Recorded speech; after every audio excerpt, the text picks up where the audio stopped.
I've always been a creature of routine. I work late and get home around 9, passing by the same nighttime figures on the mostly empty sidewalks. There's the kiosk vendor who religiously closes at the same time, the woman who feeds the stray cats, and, until a few weeks ago, an old lady with a dog that seemed just as old as she was. Every day, like clockwork at 8:30 p.m., she'd walk by with that tiny limping dog.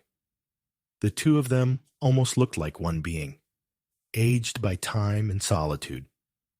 It was such a normal scene that I never gave it much thought until the night everything changed. That night, a hellish day at work kept me there late. When I finally left, it was 11:30 p.m. Exhausted, all I wanted was a shower in bed. That's when I noticed the dog. He was standing there, tied to a low railing, exactly where I always saw the old lady. But she was nowhere to be seen. The dog was whining, and it sent a chill down my spine. A sharp, mournful sound, almost like a plea. I looked around, but the street was deserted. Something felt off, but the thought of leaving the dog alone didn't sit right with me. I decided to take him to my apartment and figure out what to do later. At home, the dog barely moved. I grabbed an old towel and some water, but he didn't touch it. He just curled up and watched me with those cloudy, sunken eyes, almost as if he was waiting for me to understand something. Part of me expected the old lady to show up at my door any moment, but the night dragged on in silence. I couldn't sleep at all. The next day, the first thing I did was ask the neighbors about her. Nobody knew anything. The woman I sometimes passed by, the building manager, even the janitor. No one remembered seeing any old lady with a dog. It was as if she had never existed. My attempts to explain only drew confused looks, and I started questioning my own memory. But the dog was there, as real as the chair I sat on. It consumed me. I went to see a friend from the building next door, someone who was also out late sometimes, hoping she'd confirm what I'd seen. But when I described the old lady, my friend's expression turned serious. She said that, in that area, no one usually went out so late, let alone an elderly woman with a dog. Hearing that felt like a punch in the gut. Everything felt flipped upside down. The dog was the only proof I wasn't losing my mind. Or was he? By the time evening came, I was back in my apartment. The dog seemed even stranger, restless, pacing around the room with a purpose I couldn't grasp. I tried to look away, but he stared at me with an intensity that made my skin crawl. That night, the idea of taking him to animal control felt wrong. Part of me believed there was an explanation I hadn't uncovered yet. Standing in the living room, a thought crossed my mind. What if I was seeing something that no one else could? Not that I believed in those things, but why was I the only one who noticed the old lady and the dog? I dragged myself to bed, but their image came back every time I closed my eyes. Sometime in the middle of the night, I heard a noise from the living room, a kind of scratching, so faint that only the stillness of the night made it sound louder. I got up, barefoot, and found the dog standing by the door, watching me. He didn't move, just stared at me with a gaze that made me shiver. I took a deep breath, feeling the weight in the air, and checked my phone. No signal. It felt like something was wrong with time itself, as if the night had stopped. I took a step toward the window and glanced at the clock. It was 8:30 p.m., the usual time. I turned slowly, and the dog was still there, eyes locked on mine, as if he knew exactly what I was thinking. Then I heard it. 3 knocks at the door. The dog turned his head toward the door, almost expectantly. I felt frozen, every part of my body telling me not to open it. But, as if in a trance, my hand reached for the doorknob.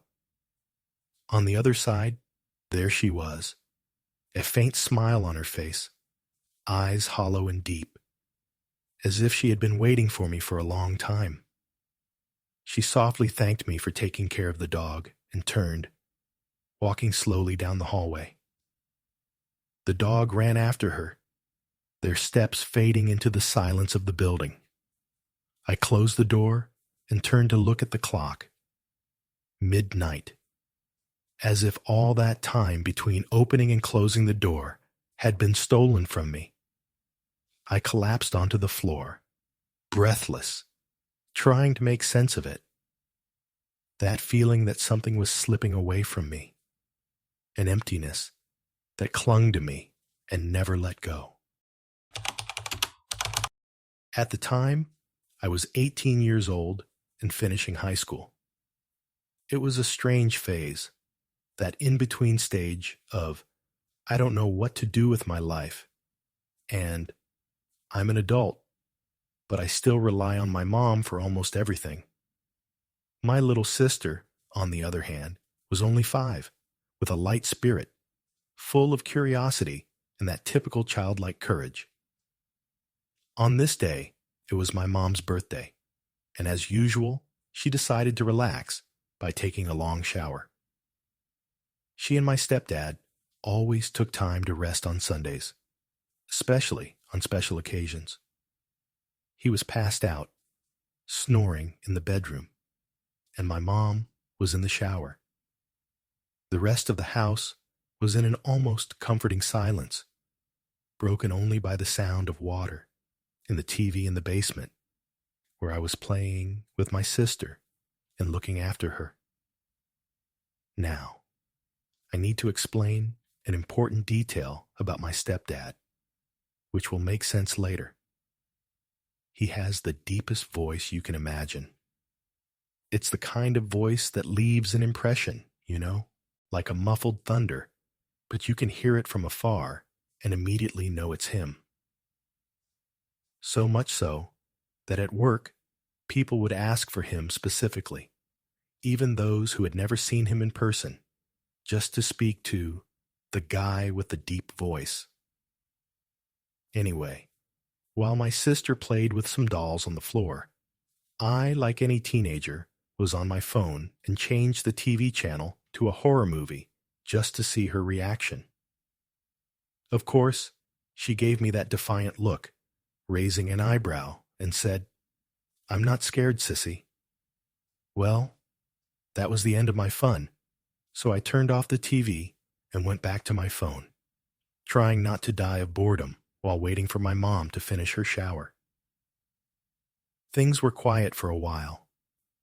The TV was off, my mom was still in the shower, and the soft sound of my sister playing with her dolls on the carpet filled the space. I almost lost myself there, just scrolling on my phone, until I heard a voice that made me freeze. It came from the top of the stairs. It was a soft, feminine voice, but at the same time, strangely distant. Instantly, a chill ran down my spine because I knew there was no one else in the house who could have spoken. My mom was still in the shower. I could hear the water running, and my stepdad was out cold, like a hibernating bear. It didn't make sense, but what scared me the most was that the voice sounded familiar in a way I couldn't define. The voice called my name. It wasn't a shout or an urgent call. It was a soft, almost casual, "Hey, Anna," as if someone just wanted to check if I was there. But that simple phrase was enough to send a chill through me. I looked at my sister, and the expression on her little face almost made me lose my composure. She was pale, with wide eyes already glistening with tears, staring at me as if waiting for me to explain what was happening. I didn't want to scare her more, but it was clear she had heard it too. I took a deep breath, trying not to show my fear, and asked softly, "Leah, what did you hear?" She looked at me with those big, scared eyes and whispered, as if she didn't want whoever was at the top of the stairs to hear, "Who was that?" That knocked the wind out of me for a second. I was still trying to be brave, so I asked with the calmest voice I could manage, "Who said what, Leah?" She gave me a serious look, that kind of seriousness only kids can have in strange moments, and replied, "Who said that?" My heart nearly stopped in my chest. I asked her what the voice had said, and she repeated exactly what I had heard. "Hey, Anna." The confirmation that it wasn't my imagination only made it more terrifying. Suddenly, I knew I couldn't look at the top of the stairs. It was as if something inside me warned that if I did, if I faced whatever was there, something terrible would happen. I reached out for Leah, who didn't hesitate to get up and sit in my lap, curling up against me. We sat there, petrified, unable to look at the stairs, trying to stay calm and wait for my mom to finish her shower. The time seemed to stretch, each second an eternity. I forced myself to think that everything was okay, that it was just in my head, but the fear wouldn't let that thought settle. The voice still seemed to echo, soft and distant, and I just prayed to hear the bathroom door open. Finally, after what felt like forever, we heard the bathroom door open. The wave of relief was so strong I almost cried. I heard my mom's footsteps coming down the hallway, and only then did I manage to move. I picked Leah up in my arms and hurried up the stairs with her as fast as I could, nearly running out of that basement. When my mom appeared in front of us, my heart was still pounding so hard I could barely speak. But I tried to calm down enough to ask if she had called me at any point. She looked confused, shaking her head and saying there was no way she could have called me. After all, she'd been in the shower the whole time. My mom looked confused at the question, but when I explained what had happened, her face gradually turned pale. I told her about the voice, how both Leah and I heard the same thing, and the empty tone of that voice that, for some reason, felt so familiar. My mom listened to everything with a growing expression of concern, and when I finished, she was silent for a while. She placed a hand on my shoulder and hesitantly commented that the voice I described sounded like my own voice. That chilled me to the bone again. I couldn't understand how that would be possible, but at the same time, a strange sense of recognition began to make sense. As bizarre as it was, that voice really did sound like mine, but distant, like an echo of myself. My mom, always a skeptic, looked visibly shaken. She asked me several times if Leah and I were sure about what we had heard, as if trying to find a more logical explanation. But I knew what I had heard, and Leah's frightened look confirmed we weren't imagining it. After some time trying to process it, my mom decided to investigate a bit. We all went up together to my stepdad's room to see if somehow he could have said something in his sleep, even if it didn't match the voice we heard. But he was still snoring, oblivious to everything, like a bear in deep sleep. After that night, the situation wouldn't leave my mind. I started noticing other strange moments, when I thought I heard my own voice in situations where I clearly hadn't spoken. For example, sometimes I'd be alone in my room, focused on something, and hear a distant whisper, like Anna, in that same empty, emotionless tone we heard in the basement. And whenever that happened, I felt the same discomfort, as if a shadow were watching me. I even told a few close friends, but their reaction was always the same. They'd laugh, try to say I was hearing things, or that it was just my imagination. But deep down, I knew it was more than just an impression. It was real. Things got worse in the following months. Sometimes, my mom would call me out of the blue, saying she had heard my voice calling for her at home, but in a strange tone, using words I would never use. She would say she heard someone calling mommy or asking for help, but it was a voice she swore was exactly like mine. The thing is, I hadn't called her mommy since I was a child, so that made her even more uneasy.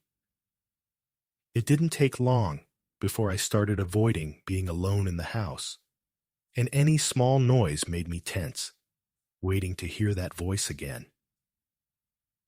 There was one day in particular that was the last straw for me. I was in my room, trying to focus on a school assignment, when I sneezed. Automatically, I heard a "bless you" coming from somewhere in the room, and it was my voice. It wasn't my mom's voice or someone calling from another part of the house.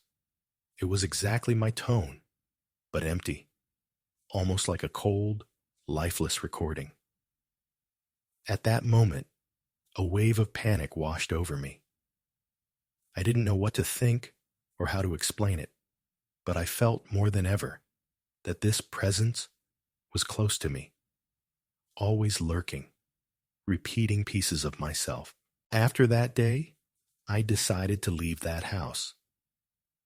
I talked to my mom about what was happening, and she finally agreed that maybe it was a good idea for me to spend some time away, especially because she herself had heard strange things. I packed my things and went to stay at a friend's house for a while.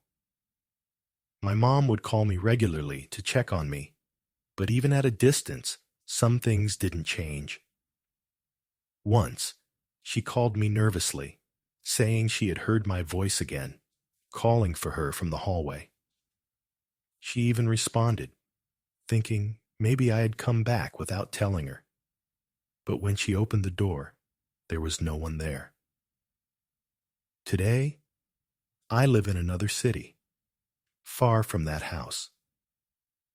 I don't like to think much about what happened or what might have been following me, but I admit that even now, in moments of complete silence, I sometimes get the impression of hearing my own voice whispering something. It's like a part of me never fully left that house and that experience. When my mom jokes about me being followed, I get that little chill down my spine, because deep down, I think she might be right. That presence hasn't shown up directly again, but the feeling of being watched and the distant echoes of my voice still haunt me, like a reminder that the past sometimes doesn't let go so easily. I'm not the type of person who gets easily swayed by ghost stories or anything of the sort. But after so many strange experiences, I started to wonder if some things I went through were more than just coincidences or tricks of my mind. My name is Daniel. I'm 28. And this story started back when I was about 11 years old, when we moved to a new house in a city on the outskirts of Seattle, Washington. It was a modern house with nothing scary about it, and our routine was pretty calm. My older brother, who was 14 at the time, and I would spend our afternoons exploring the backyard or playing on the computer while my mom worked late. The house seemed so ordinary that, honestly, I never expected anything about it to frighten me. It all started with some strange things we found in the yard. Things that, looking back, were probably more sinister than we realized at the time. We loved digging around the property, and one day, after digging in a more hidden corner, we found some really old bottles, covered in markings and with an odd shimmer. There was also a broken pair of sunglasses that looked like they were from the 70s, with a cracked lens right in the middle. We thought that maybe an old resident had buried them for fun or forgotten them there. But shortly after that, things started to get really weird. The first incident I remember was when my mom called us to see a glass of milk on the kitchen table. It was filled to the brim, so full that any movement would have made it spill. Neither my brother nor I remembered filling it, and minutes later, when we returned, the glass was empty. We found it curious at the time, but didn't think much more of it. A few weeks after that glass episode, there was a night I'll never forget. It was a Saturday, and my mom was working an extra shift, so it was just my brother and me at home. We were both fans of The Sims, and would spend hours creating absurd houses and characters in the game.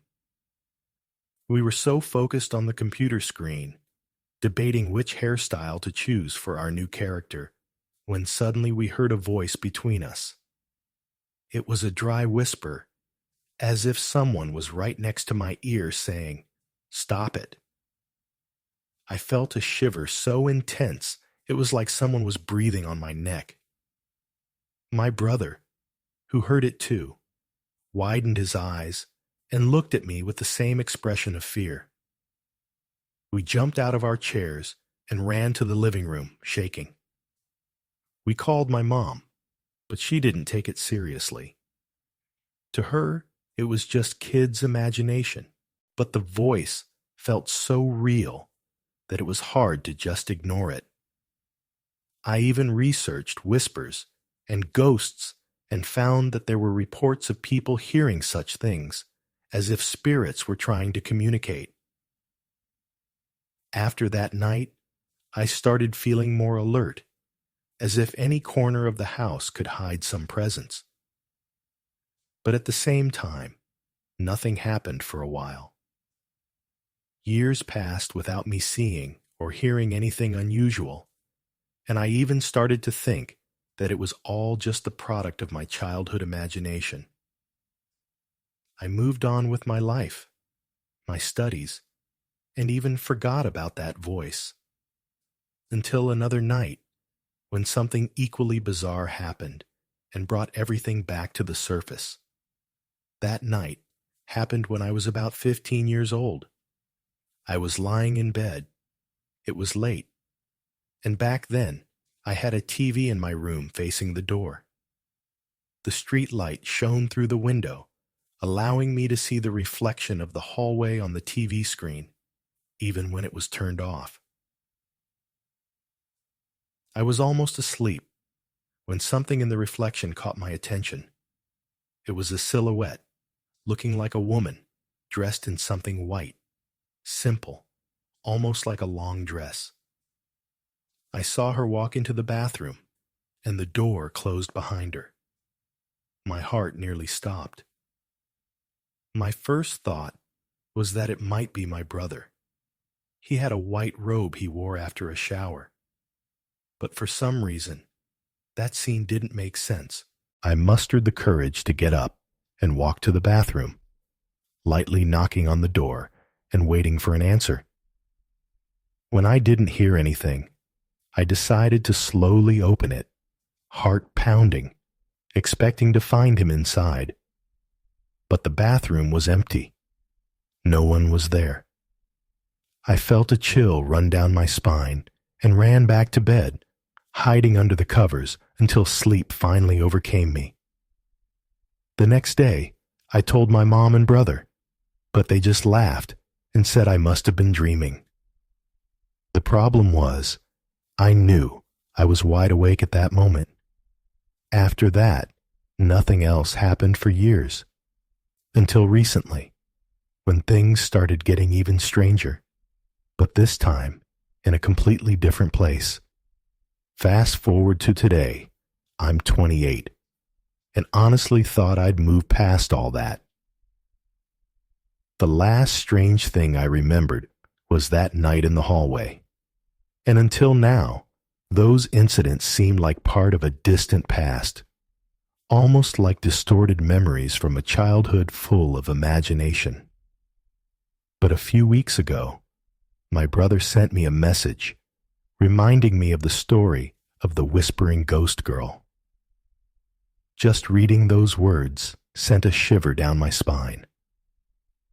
It was like all those experiences came rushing back with an eerie clarity, as if every sensation I felt back then was still stored somewhere in my mind.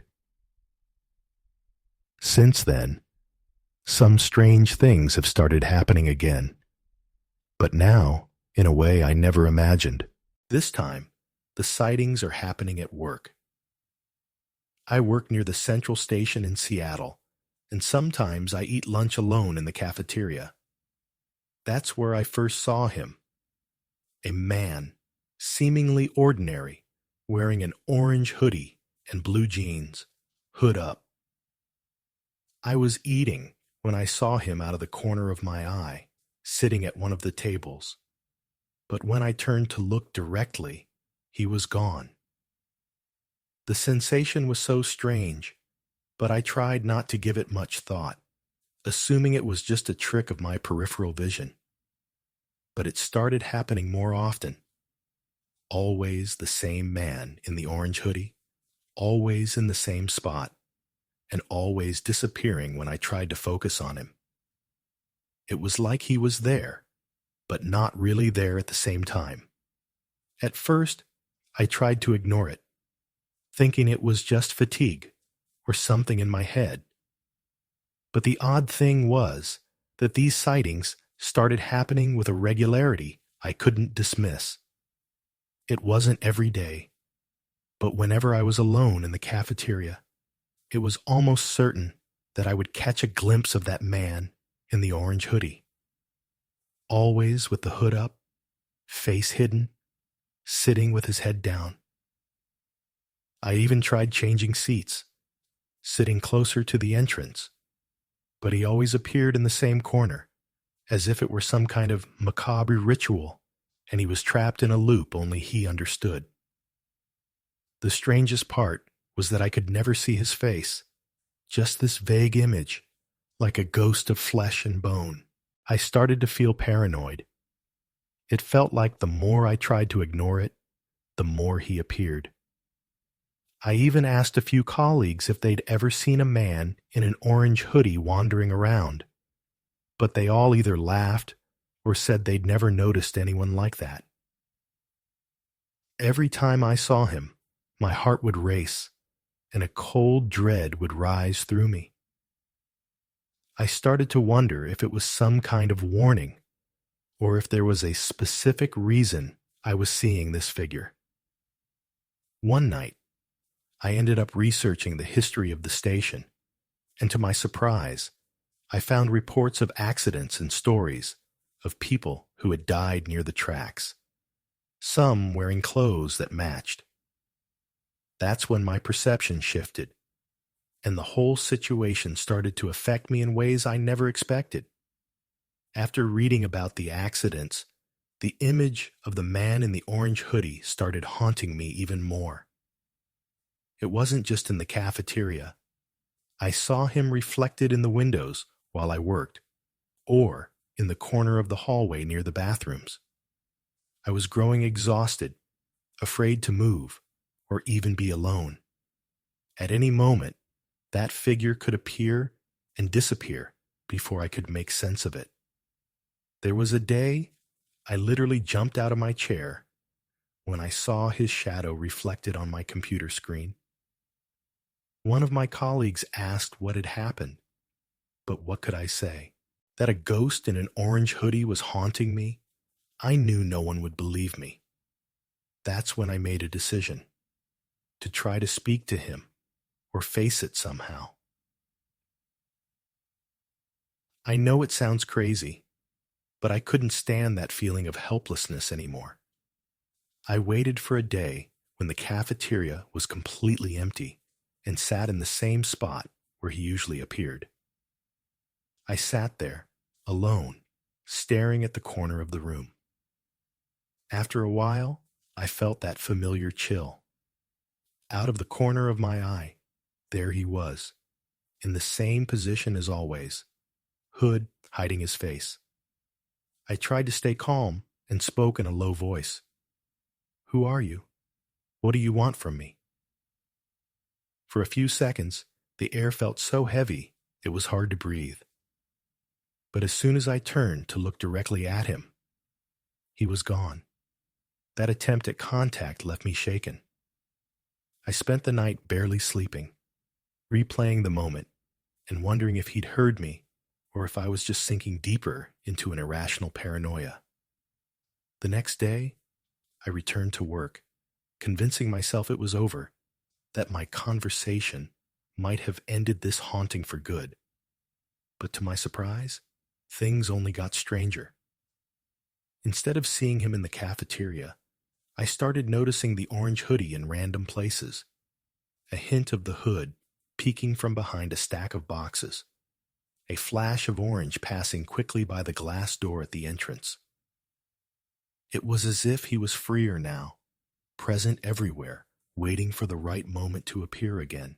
The climax happened a week later, on a dark, rainy afternoon as I was leaving work. The kind of weather that makes everything feel gloomy. While walking down the street next to the station, I felt a presence beside me. I glanced sideways, and there he was, walking at the same pace, hood down, head turned in my direction. It was the first time he seemed so real, like an ordinary person on their way home. But when I tried to focus on his face, I felt a kind of emptiness, as if he were a shadow without expression. Panic took over me, and It was almost midnight when I left the office. The rain fell relentlessly, turning the city into a blur of lights and puddles that mirrored the dark sky. The street was deserted, with only a few cars speeding by, headlights shining like silent apparitions in the wet night. I walked toward my car, parked in a narrow alley beside an old building, the kind of place that seemed forgotten by time. I was almost inside the car when I heard footsteps behind me, quick and heavy, nearly drowned out by the rain. Turning around, I saw a man in tattered clothes, eyes wide. He stopped a few feet away, drenched, breathing heavily. "Can you help me?" he murmured, barely audible. I hesitated, watching him cautiously. Something in his gaze was unsettling, a mix of desperation and exhaustion. He didn't seem dangerous, just lost. Even so, my instincts told me to leave, but I couldn't bring myself to abandon him there. "Do you need a ride?" I asked, already wondering if I would regret it. He nodded, and we got into the car. He sat in the passenger seat without saying a word, staring straight ahead, his hands trembling slightly. We drove in silence, the sound of rain filling the space between us. After a few minutes, he finally spoke. "Can I ask a favor?" His voice was hoarse, almost a whisper. I just nodded, my heart beginning to beat faster. He turned to me, his dark eyes hollow and unreadable. "Don't leave me here alone," he said, his voice sounding like it came from another world. The phrase hit me in a way I couldn't quite grasp. "Alone?" I asked, trying to mask the growing fear. He didn't respond, just turned his gaze forward again. Something about that night felt wrong. I could feel it. When we reached a better lit area, I glanced over at him and noticed the passenger seat was completely dry, as if the rain had never touched his clothes. A shiver ran down my spine. "I need to get out here," he said suddenly, pointing to a dark square beside an abandoned building. Before I could respond, he was already out of the car. I watched as he vanished into the night. I took a deep breath, trying to steady myself. My head throbbed with unanswered questions. I decided to head home and forget what had happened, but I knew it wouldn't be that easy. At home, I left the lights on, trying to chase away the unease that gnawed at me. The silence felt heavier, as if something or someone was there, watching me. I went to the window and looked out at the empty street. I felt as if someone was out there, hidden in the darkness.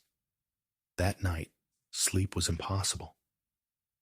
I closed my eyes for a few minutes, and when I opened them, I saw a shadow in the doorway of my room, an indistinct figure. My body froze. I wanted to scream, but no sound came out. The figure stood there, motionless, watching me. Suddenly, it took a step toward the bed. I couldn't move, paralyzed by fear. Then, in the blink of an eye, the figure disappeared. The room was empty again, but the terror lingered. I grabbed my phone and called my best friend, who answered in a sleepy voice, confused by my agitation. The next day, as I tried to piece my thoughts together, I looked at my car and noticed something strange. The passenger seat was covered with small, dry leaves and a thin layer of dust, as if someone or something had left impossible traces. The memory of that silent figure watching me during the night became unbearable. That's when I decided this city was no longer a safe place for me. Within days, I was searching for a new place, a fresh start, far from the rain, the shadows, and the secrets of that strange encounter on the night that changed everything.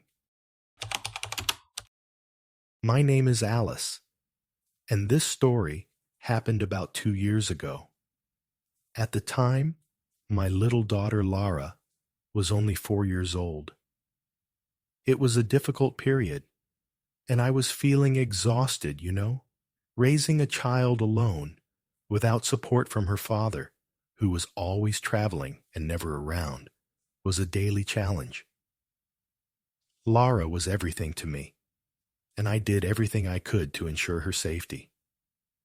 But that day was different, and even now I get chills just remembering it. We had gone to the neighborhood market, as usual. It was one of those small-town markets where everyone knows each other and nothing bad usually happens. But as I pushed the cart and tried to pick out what I needed with Lara pulling me in all directions, I felt an odd discomfort, as if I were being watched. When I looked around, I saw a tall man with a gaunt face and gray hair, staring at us intently. His cold gaze unsettled me, but I tried to ignore it. I reassured myself it was just my imagination, but the truth was that he never left my sight. Every time I changed aisles, he was there, standing just a few meters away. His eyes locked on us. As soon as we left the market, I felt relieved, but only until I noticed that he was following us to the car.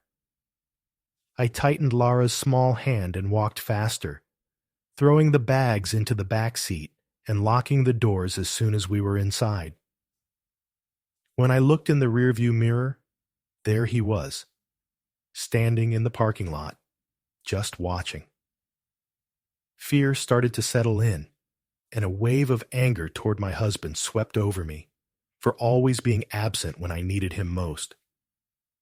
There, alone with my daughter, I began to realize that maybe it wasn't just my imagination. This man was really following us. The drive home was tense. I kept an eye on the rearview mirror the entire time, expecting to see him at any moment. It felt like one of those nightmares where you can't escape. When we arrived, I looked around before getting out, picked Lara up, and rushed inside, locking all the doors and windows. My mind was racing, trying to understand why this man was following us. I felt that he wanted something, and the idea that my daughter might be in danger only fueled my panic. I tried to distract myself, but every sound or shadow I saw outside the window made my heart race. Lara, fortunately, seemed oblivious to everything, playing with her dolls in the living room. I tried to act normal for her, but the fear was crushing. I started to hear footsteps outside, slow, as if someone were pacing around the house. My first impulse was to call my husband, but as always, he didn't pick up. Frustration mixed with desperation, and I felt completely helpless. It was just me and Lara. There was no one to protect us if that man decided to do something.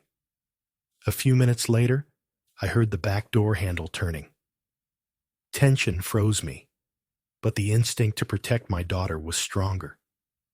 I grabbed a knife from the kitchen and hid it behind my back, trying not to make any noise.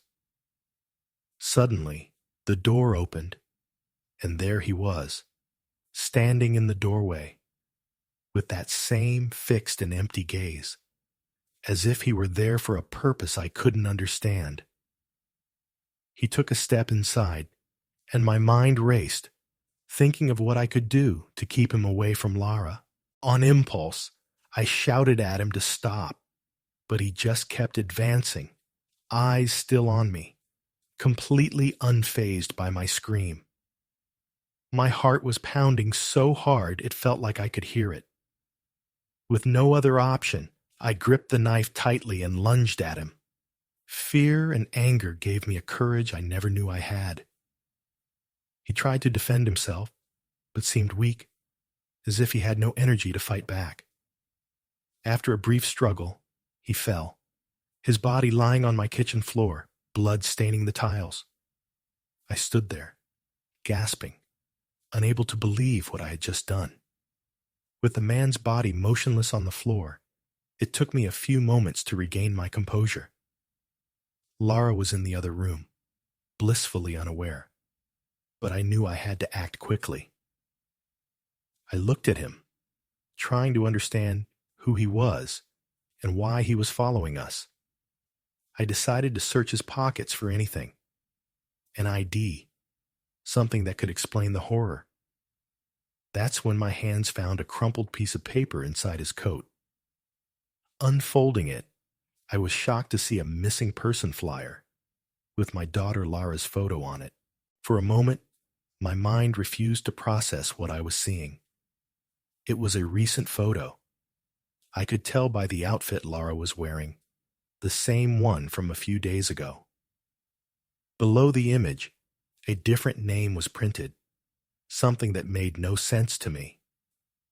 Thousands of thoughts raced through my mind, and a strange feeling began to take hold of me. How did this man know about Lara? Why did he have this flyer? And most importantly, who was he? Looking at his pale face on the floor, something deep in my mind started to click in a horrifically twisted way. I took a deep breath, trying to piece together what it all meant. The fear had transformed into something darker, something I avoided confronting. But the truth was there, staring me in the face. I knew what I needed to do. I dragged the man's body outside to the backyard. The weight of him made me lose my breath, but the adrenaline kept me going. As I dug into the wet soil under the rain that had begun to fall, memories of my husband came flooding back, or rather, the memory of him disappearing. I've done this before, I whispered, looking at the lifeless body. The dark night and the cold rain made the scene feel surreal, like I was trapped in an endless nightmare. Each shovel of dirt I threw over his body brought back the day I had gotten rid of my husband. Back then, I knew that to keep Lara with me, there couldn't be anyone to question us, no one to get in the way of what I saw as our new life together. It had been a meticulous process, and I was certain no one suspected a thing. His disappearance was just another unsolved mystery, a story forgotten with time.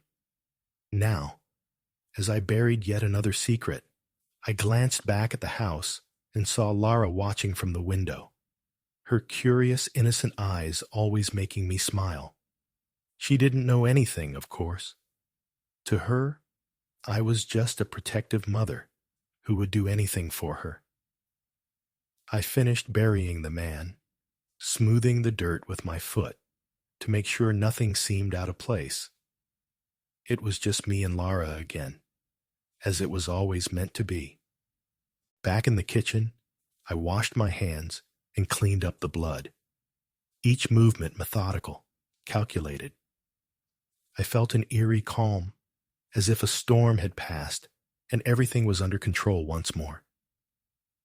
Lara ran up to me, tugging at my hand to show me her new drawing. A little house with two figures, me and her.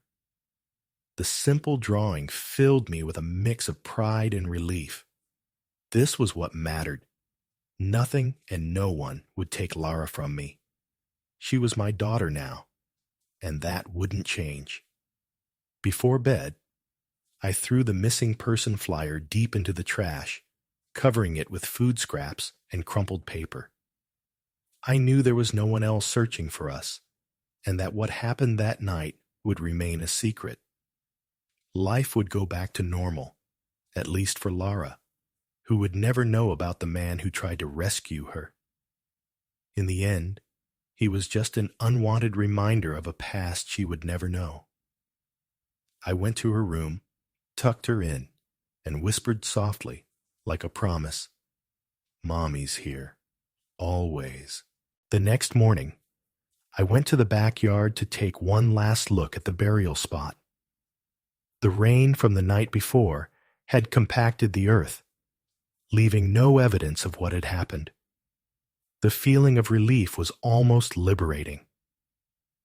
I went back inside, had my coffee, and started the day as if it were any other. No one would ever guess what really happened behind those walls. Lara woke up smiling, and as I prepared breakfast, she told me about a dream where the two of us lived in a place full of flowers, far away from any danger. I found it curious how her dream mirrored the life I always wanted to provide for her. Now life was calm. No one missed my husband, and no one would ask about the man on the flyer. The past was buried, literally, and the future was just me and my daughter, exactly as I had planned. Each day was a small victory, a reaffirmation that I would do anything to keep my daughter by my side. In a way, everything that happened only confirmed that no matter what, no one could take Lara from me.